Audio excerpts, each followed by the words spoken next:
प्रभु यीशु मसीह के नाम से आप सबको मेरे यूट्यूब चैनल में एक बार स्वागत करते हैं। आज का विषय है मदर्स डे। आज मई महीना का दूसरा हफ्ता है और इसे हम लोग इंटरनेशनल मदर्स डे के हिसाब से हम लोग सेलिब्रेट करते हैं। लेकिन क्यों इस डे का इन्वेंट हुआ या इसका ज़रूरत क्या है हमारी ज़िंदगी में, इसके पीछे बाइबल क्या कहती है, थोड़ा हम इसमें आलोचना करेंगे। माँ पहला शब्द, पहला स्पर्श, पहला अनुभव होता है। एक बच्चा जब धरती पे आता है, सबसे पहला जो अगर कोई शब्द सुनता है तो है माँ। आज हर जगह में देखिए mother tongue, Motherland, mother church, हम लोग मदर को ही ज़्यादा प्रेफर करते हैं। और कुछ चीज़ जो है आज हम लोग देखेंगे क्यों मदर को हम लोग इतना रिस्पेक्ट करते हैं। अभी लॉकडाउन चल रहा है, हालात ख़राब है, एक महामारी से हम लोग गुजर रहे हैं और लॉकडाउन है, हर कोई छुट्टी में है, लेकिन माँ का कोई छुट्टी नहीं है।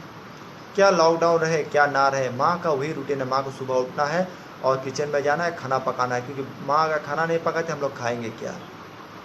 अमेरिका में एक बार एक इंटरव्यू हुआ और उसमें जब ऑनलाइन में बहुत सारा लड़का लड़की इंटरव्यू में उपस्थित हुआ तो जो इंटरव्यू ले रहे थे उन्होंने बोला कि सबसे पहला शर्त इस कंपनी में काम करने का यह है कि आप लोगों को कोई छुट्टी नहीं मिलेगा, आपको 365 दिन काम करना पड़ेगा और 365 डेज वर्क। उसके बाद स्पेशल डे जैसे कि बड़ा दिन हुआ, न्यू ईयर हुआ, गुड फ्राइडे हुआ, ईस्टर हुआ, इनमें तो आपको और ज़्यादा काम करना है।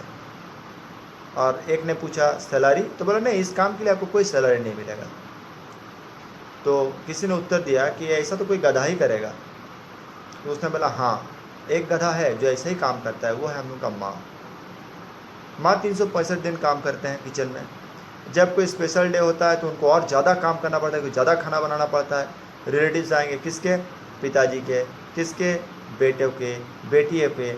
लेकिन माँ का अपना सगा रिश्तेदार बहुत कम ही आते हैं स्पेशल डे में, लेकिन उन्हें काम करना पड़ता है। इनके लिए उनको कोई पैसा नहीं मिलता, यहाँ तक कि ना ही रेस्पेक्ट मिलती है। और वो सब थोड़ी देर के लिए उनके आंखों में पानी आ गया कि हाँ सच में बात सही है कि हम लोग तो मॉम को बोलते हैं मॉम आज मेरा 2 दोस्त आएगा, खाना बनाइए। कभी ये नहीं सोचते हैं कि माँ खाई है कि नहीं खाई है, माँ का कोई तकलीफ़ है या नहीं है। तो ये बात मैटर रखता है। बाइबल कुछ माँओं के बारे में आज हम लोग देखेंगे। सबसे पहला है हवा,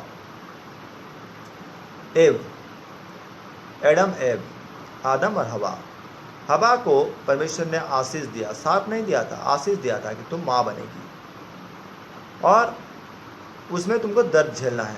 आज के डेट में शायद ही कोई ऐसा आपको औरत मिलेगा या लड़की मिलेगी जो बोलेगा कि नहीं मैं तो माँ नहीं बनना चाहता, क्योंकि इसके लिए बहुत दर्द झेलना है। हर कोई माँ बनना चाहती है, दर्द को कोई देखता नहीं है, क्योंकि परमेश्वर ने आशीष दिए, मेरे ज़रिए एक नया सृष्टि हो रहा है। ये इम्पॉर्टेंट है, ये आशीष है। दूसरा बात जो हम लोग देखते हैं हवा का ज़िंदगी में, एक माँ जिसको ये देखना पड़ा कि मेरा एक संतान दूसरे संतान को हत्या कर दिया। कैन ने क्या किया था?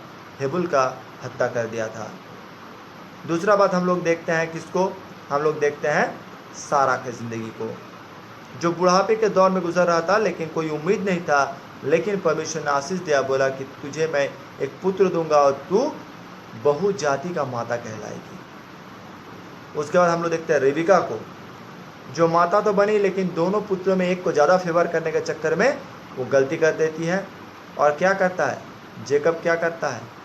जब वो उसको ब्लेसिंग मिलता है वो भाग जाता है, सोचा था कि उसको मार डालेगा। और रेबिका जो जेकब से ज़्यादा प्यार करता था, उससे उसको लंबा जुदाई हो गया। यहाँ तक कि जब वो मर भी गई तो भी जेकब वहाँ नहीं था, उसको मिट्टी भी नहीं दिया। उसके बाद हम लोग देखते हैं लेया के जीवन को, जो जेकब का फर्स्ट वाइफ है। वो क्या किया? उसको तो जेकब शादी किया, लेकिन उसके प्रति जेकब का कोई प्यार नहीं था। और उसने परमेश्वर से जब प्रार्थना किया, परमेश्वर ने उसे माँ बनाया, और जब उसका संतान हुआ तब जेकब उसके प्रति उसका प्यार जाग गया। उसके बाद हम लोग देखते हैं जोकावत को, जो मूसा का माता थी। वो क्या किया? जब देखा कि इस बच्चों को मैं पाल नहीं सकता, अब ये तो रोएगा ज़ोर से, तो मिस्रियों को पता चल जाए उसने क्या किया, अपने बच्चों को नदी में भसा दिया। और ये एक माँ के लिए सबसे बड़ा तकलीफ होता है कि मेरा संतान मेरे आंखों के सामने दम तोड़ दे, और इस चीज़ को लिए उन्होंने उसको नील नद में उनको पेट्रा में डाल के छोड़ दिया। लेकिन परमेश्वर का योजना था, उसने मूसा को बड़ा किया और आगे का परिकल्पना हम लोग जानते हैं। उसके बाद हम लोग देखेंगे किसको, हम लोग देखेंगे नोआमी को, जो एक mother in law, mother in law भी एक माँ है। और ये क्या है, ये जब रूत उनको बोलती है कि जब उसके 2 बेटे मर जाते हैं, रूत बोलते हैं मैं तुम्हें नहीं छोड़ूंगी। और उन्होंने क्या किया, उन्होंने एक माँ का धर्म को निभाया, उन्होंने रूत का शादी बोआज से किया।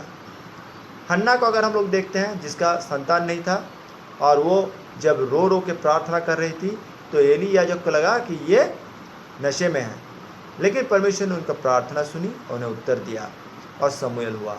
उसके बाद हम लोग देखते हैं मदर मेरी को, जो वर्जिन थी, लेकिन यीशु मसीह जिसके कोख से जन्म लिया और हमारे और आपका उद्धारकर्ता बने।